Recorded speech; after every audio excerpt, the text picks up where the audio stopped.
না, আজকে আর বেশি কথা না। কারণ ঘুম থেকে উঠতে আগেই অনেকটা লেট করে ফেলেছি। সকালে ঘুম থেকে উঠেই ব্রেকফাস্ট বানানোর কোনো সময় নেই। তাই মিস্টার শেখ গেছিল বাজারে। বাজার থেকে আসার সময় পুরি সবজি কিনে নিয়ে এসেছিল। সেটা দিয়ে আজকে ব্রেকফাস্টটা চালিয়ে দিলাম। আর এদিকে দেখো দই মিষ্টিও কিনে নিয়ে এসেছিল। এগুলোকে আবার সুন্দর করে প্লেটে, প্লেটে সার্ভ করে সবাইকে দিয়ে দিলাম। এতদিনে তোমরা আমার ভিডিওতে মাসিকে দেখতে পেয়েছো। এর পরের ভিডিওগুলোতে তোমরা আমার দিদিকে দেখতে পাবে। এদিকে মিভুর পাপা বাজার থেকে মাছ কিনে নিয়ে আসার সময় ২ টো মাছ ফ্রিতে দিয়ে দিয়েছিল ওকে। এটা নিয়ে মিভু এখন সারাদিনটাই পার করে দিবে। আর এখন বলছে মাছগুলোকে কি খেতে দিবে।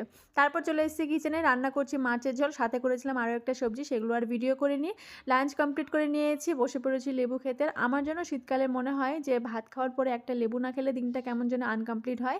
এদিকে আমি বসেছি লেবু খেতে, আর মিভু কিছুতেই লেবু খাবে না। ও আমাকে পেঁপে এনে দিচ্ছে যে আমাকে তুমি কেটে দাও, এক্ষুনি কেটে দাও। যাই হোক, ওর ডিমান্ডটাও পূরণ করে দিলাম, ওকেও পেঁপেটা কেটে দিলাম। ও এখন বসে পেঁপে খাচ্ছে আর আমি খাচ্ছি লেবু। আর এখানে দরজায় বসে ওয়েট করছি দিদি কতক্ষণে বাড়ি আসবে। তো আজ এইটুকুই, দেখা হচ্ছে নেক্সট শটে। বাই।